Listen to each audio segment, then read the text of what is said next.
Hi, I'm author and freelance writer Melissa May Younger, and I'm going to talk to you today about some tips for writing a book series.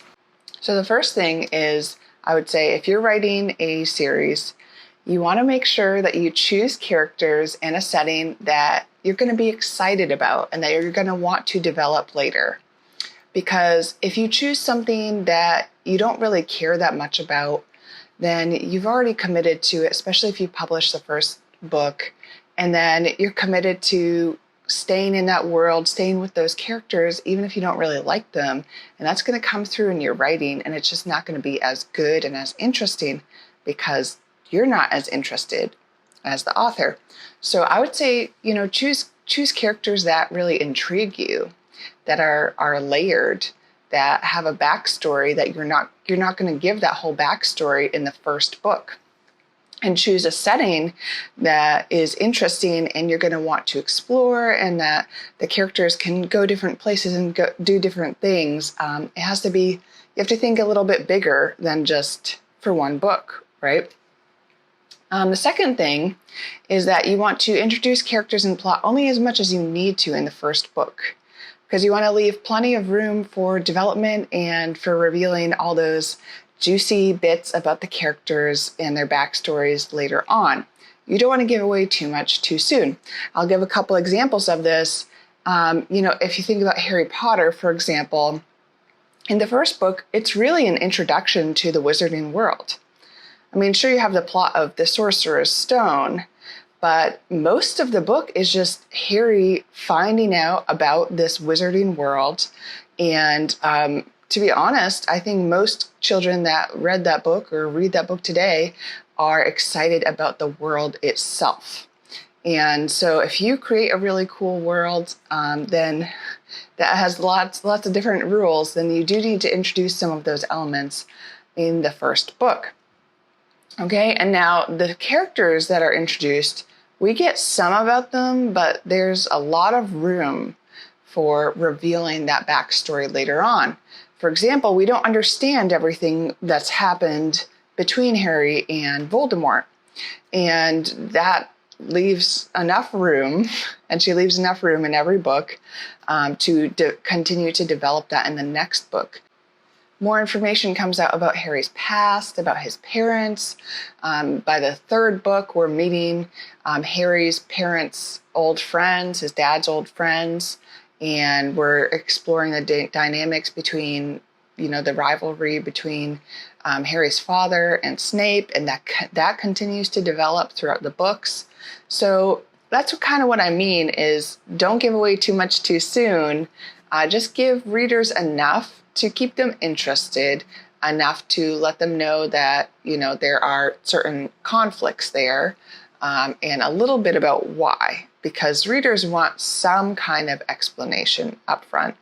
They don't want you to just keep throwing random things at them. It's a balance, right?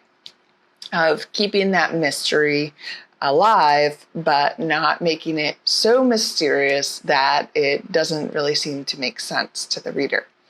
Another example, speaking of mystery, is Sherlock Holmes. So what Sir Arthur Conan Doyle introduces Watson and Holmes in the first book, and basically you're seeing Holmes through Watson's eyes, and Holmes is quite an enigma, of course, but much about him is still a mystery. And so Sir Arthur Conan Doyle, he continues to develop that character. And that's why this character has become so popular, right? He's mysterious, he's dynamic, we don't quite understand how he does all that he does, even though he explains things in detail to Watson. So just keep that in mind when you're writing your first book or your second book, that you want to leave room open to explore more about that character. And you can show how that character changes and evolves, all of that fun stuff. I will also say this, that each book still needs to be its own story. Everything should be telling one single story. That's how most series work. But each book needs to have its own plot and its own story. Now, an exception to this might be Lord of the Rings. You might think, well, they're all really telling one story, but if you break them down, none of the first 2 books, they obviously don't throw the ring into Mount Doom. However, it's developing the characters along the way, and it is moving the plot along just enough that the reader feels like you've made progress towards that goal. And I would say, don't leave the ending of any book with an annoying cliffhanger. So there's a difference between developing mystery and an annoying cliffhanger, right? An annoying cliffhanger, for example, is when you say, and they were about to embark on this quest, and then this dragon came in and he blocked their path, and that's it. And so you're left going, well, what happened with the dragon? So don't do something like that where you're using that basically to make the reader read the next book. They should be so invested in your characters and world that they want to read the next book. You don't have to do this cliffhanger where you've created this kind of artificial situation, or stop the story at kind of an inappropriate point that's not really an ending point. So don't do any of that. So anyways, I hope that some of this advice is helpful to you in your writing, and keep writing, writers.